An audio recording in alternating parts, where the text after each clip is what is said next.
नमस्कार दोस्तों।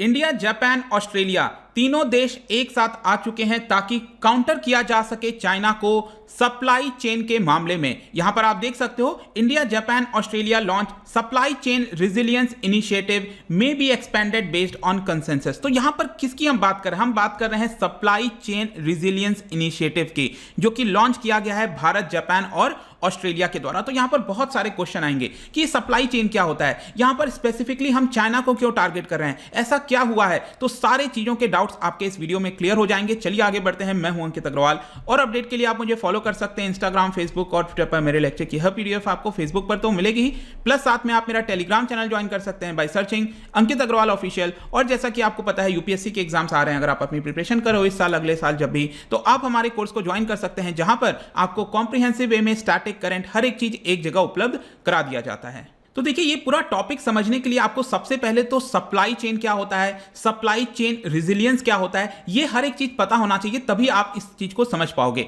देखो, सप्लाई चेन की जब हम बात करते हैं तो ये एक तरह का कॉम्प्लेक्स स्ट्रक्चर होता है, स्पेशली ग्लोबलाइजेशन के जमाने में। आज के डेट में अगर कोई भी प्रोडक्ट बनाया जा रहा है तो उसके अंदर बहुत सारे रॉ मटेरियल, जैसे कि फॉर एग्जांपल आप अभी देखो रिसेंट का एग्जांपल कि वैक्सीन बनाने के लिए आपको पता है, मैंने वीडियो में बताया भी था कि 8,000 9,000 करीब अलग अलग प्रकार के रॉ मटेरियल्स लगते हैं और छोटी छोटी चीजें होती हैं। तो ये जो रॉ मटेरियल है, ये सिर्फ एक देश के ऊपर डिपेंड नहीं रहते हैं। यहां पर यूएस के तो ऊपर डिपेंड थे ही, यूएस के अलावा चाइना हो गया, यूरोप के कई देश हो गए, बहुत सारे देशों के ऊपर ये कॉम्प्लेक्स स्ट्रक्चर होता है, जिनको हम सप्लायर्स कहते हैं। तो जो मैन्युफैक्चरर है, फॉर एग्जांपल वैक्सीन के मामले में मैन्युफैक्चरर कौन है? Serum institute. तो सीरम इंस्टीट्यूट बहुत सारे सप्लायर्स थे यहां पर, जो रॉ मटेरियल है वो मंगाता है। तो आप खुद सोच के देखो, एक प्रोडक्ट बनाने के लिए हमें थाउजेंड्स ऑफ रॉ मटेरियल चाहिए। तो यहां पर अगर एक भी प्रॉब्लम हो जाएगी किसी भी सप्लायर के पास, किसी भी देश के अंदर, तो वो पूरा वैक्सीन बनाने में हमें दिक्कत आने लगेगी। तो इसी की वजह से क्या होता है कि ये जो पूरा सप्लाई चेन है, मतलब कि यहां से लेकर मैन्युफैक्चरर से लेकर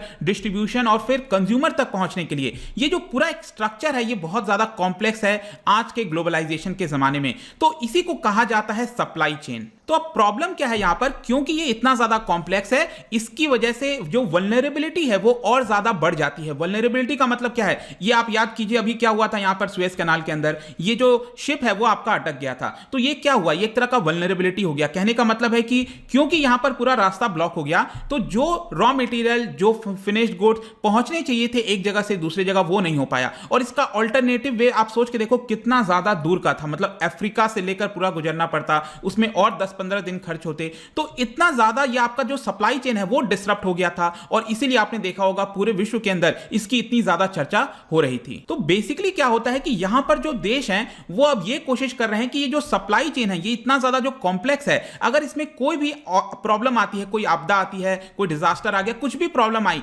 उसको हम थोड़ा मजबूत कर सकें। और इसी को मजबूत बनाने के लिए हम कहते हैं इसको सप्लाई चेन रिजिलियंस। मतलब इसका सिंपल अर्थ ये हुआ कि अगर सप्लाई चेन के अंदर कोई भी दिक्कत आती है कहीं पर भी, तो हमें पहले से प्रिपेयर्ड रहना चाहिए। जैसे कि एक और मैं आपको एग्जांपल बताता हूं, चाइना ने क्या किया था 2020 में, आपने देखा होगा जब पैंडेमिक आया, उसके बाद पूरे विश्व को धीरे धीरे रियलाइज हुआ कि हम चाइना के ऊपर कितना ज्यादा डिपेंडेंट है। चाहे हमें पीपीई किट बनाना हो, कुछ भी करना हो, चाइना से हमें बहुत सारे गुड्स को मंगाना पड़ता है, तभी जाकर हम चीजों की मैन्युफैक्चरिंग कर पाएंगे। मतलब कि एक जगह डिजास्टर आया किसी देश के अंदर और उसका इंपैक्ट पूरा विश्व फील कर रहा है। अगर सपोज हमारे पास रिजिलियंस होता, मतलब कि चाइना के ऊपर पूरी तरह ना निर्भर होकर हम दूसरे देश के साथ कॉन्ट्रैक्ट कर लेते, अपने देश के अंदर चीजों को बनाना सीख जाते, तो ये सारी अगर होती चीजें तो इतनी बड़ी प्रॉब्लम नहीं आती। तो इसी को कहा जाता है सप्लाई चेन रिजिलियंस। मतलब कि सप्लाई चेन के अंदर कोई भी दिक्कत हो तो हम अपने आप को पहले से प्रिपेयर कर सकें। अब आते हैं इस पर्टिकुलर टॉपिक पर कि अभी क्या हुआ है। तो यहां पर चाइना क्या करता है कि उसके पास सप्लाई चेन, पूरा विश्व उसके ऊपर बहुत ज्यादा डिपेंडेंट है। कोई भी चीज आज के डेट में, मुझे तो नहीं लगता कि आप एक भी प्रोडक्ट बनाओ और उसमें चाइना का कोई माल उसमें लगा ना हो, कोई रॉ मटेरियल नहीं लगा हो। बहुत कम ऐसे एग्जाम्पल हैं। तो यहां पर क्या है कि इतनी ज्यादा जो डिपेंडेंसी है चाइना के ऊपर, उसको कम करने के लिए जो ट्रेड मिनिस्टर्स हैं भारत के, जापान के और ऑस्ट्रेलिया के, उन्होंने यहां पर ट्यूसडे को डिसाइड किया है कि हम supply chain resilience initiative SCRI इसको लॉन्च कर रहे हैं। अब भारत की तरफ से ट्रेड मिनिस्टर, देखो आपने सुना होगा ministry of commerce and trade के बारे में, कौन है? पीयूष गोयल साहब। तो उनके द्वारा ये अटेंड किया गया था। तो ये वर्चुअल मीटिंग था और इसी के अंदर अभी ट्यूसडे को डिसाइड किया गया कि ये SCRI इसको हम लॉन्च करेंगे। और मैं आपको बता दूं इसके बारे में काफी पहले से चर्चा हो रही थी। जब से ये पैंडेमिक आया है तब से लोगों को रियलाइज हो गया था कि चाइना से हमें अपनी डिपेंडेंसी घटानी है। तो यहां पर पिछले साल सितंबर में भी जो तीनों मिनिस्टर्स हैं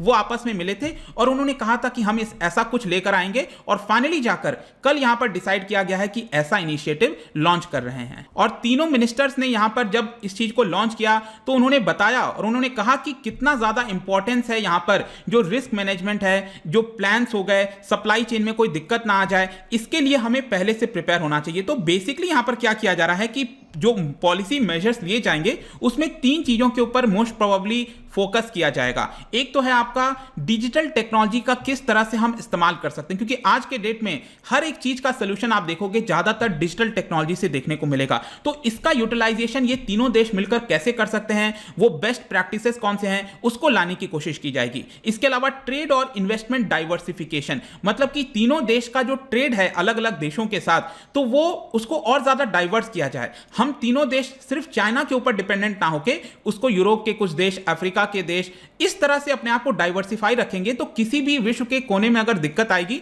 तो हम अपनी चीज को डाइवर्सिफाई कर सकते हैं। जैसे कि फॉर एग्जांपल क्रूड ऑयल के मामले में आपने देखा होगा भी रिसेंटली कि सऊदी अरब यहां पर प्राइसेस बढ़ा रहा था। इसको देखते हुए भारत सरकार यहां पर जो नाइजीरिया हो गया और भी कई सारे देशों के साथ यहां पर जो अपना इंपोर्ट है ऑयल का, उसको मंगाना स्टार्ट कर दी थी। तो बेसिकली हम यहां पर क्या कह सकते हैं, इसका एम क्या है, ये जो supply chain resilience initiative launch किया गया है, इसका मेन एम अगर आप देखोगे तो यहां पर ज्वाइंट स्टेटमेंट में बताया गया। बेसिकली इसमें यही बोला जा रहा है कि हमें एक वर्चुअस साइकिल लेकर आना है ताकि सप्लाई चेन को और मजबूत किया जा सके, मतलब सस्टेनेबल हो। यहां पर वही सेम चीज कि एक पर्टिकुलर जगह पर हम डिपेंडेंट ना हो, हमें उसको एक्सपैंड करने की आवश्यकता है। और इसमें एक और चीज याद रखिएगा कि अभी के लिए ये 3 देश हैं, इसके अंदर और भी देश अगर इसके अंदर शामिल करना है आगे चलकर, सपोज न्यूजीलैंड आ गया, या फिर यहां पर एक और चीज है कि यूएस आएगा कि नहीं आएगा, यूएस का भी देखना होगा यहां पर क्या बातचीत हुई है, ये तो अभी क्लियर नहीं हो पाया है। लेकिन आगे चलकर अगर यूएस भी शामिल होना चाहता है तो तीनों देश आपस में कंसेंसस करके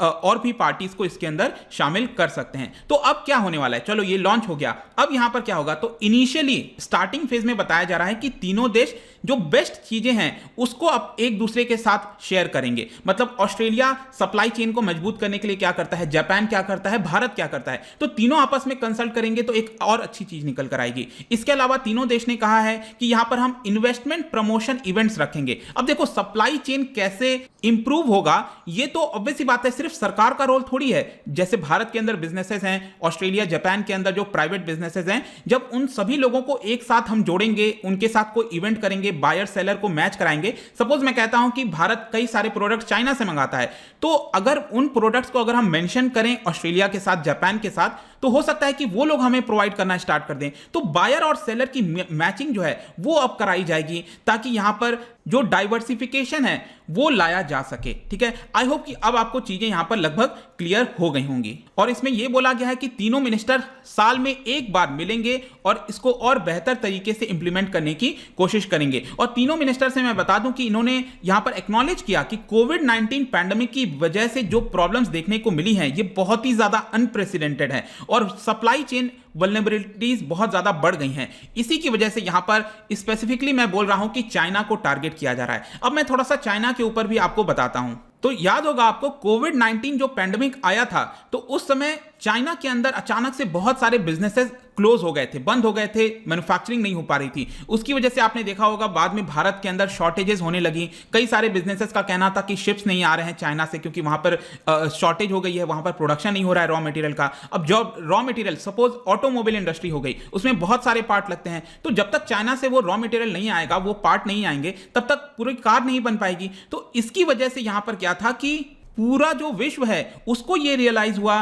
कि चाइना के ऊपर हम कुछ ज्यादा ही डिपेंडेंट हो गए हैं। यहां पर सबसे ज्यादा रॉ मटेरियल बल्क प्रोडक्ट वो चाइना के थ्रू ही आता है। अब मैं आपको एक और एग्जांपल के तौर पर बताता हूं। आपने सुना होगा रेयर अर्थ मेटल्स के बारे में। देखो रेयर अर्थ क्या होता है, आपने पीरियोडिक टेबल देखा होगा, उसमें 17 केमिकल एलिमेंट्स आपको देखने को मिलेंगे। ये 17 केमिकल एलिमेंट कौन से हैं ये आप यहां पर चाहो तो देख सकते हो, लेकिन ये जो एलिमेंट है लेट मी टेल यू, ये बहुत ही ज्यादा इंपॉर्टेंट होते हैं। बहुत ज्यादा कहने का मतलब है कि चाहे ऑटोमोबाइल इंडस्ट्री हो, इलेक्ट्रॉनिक्स हो, कोई भी प्रोडक्ट हो आज के डेट में, उसमें ये रेयर अर्थ जो एलिमेंट्स है, जो आपका मेटल्स है, उसका इस्तेमाल किया जाता है। और पूरे विश्व में अगर आप देखिए तो अभी भी चाइना सबसे ज्यादा ये रेयर अर्थ सप्लाई करता है, 90% से ज्यादा। जी हां, 90% से ज्यादा। और जब तक यहां पर चाइना में अगर कोई प्रॉब्लम आती है तो पूरे विश्व में उसकी प्रॉब्लम देखने को मिलेगी। तो ये होता है आपका डिपेंडेंसी। तो यहां पर पैंडेमिक इसमें सबको रियलाइज हुआ कि चाइना के ऊपर कुछ ज्यादा ही डिपेंड हो गए हैं, इसको कम करने की आवश्यकता है। और इसीलिए ये इंडो पैसिफिक रीजन में एटलीस्ट यहां पर जापान,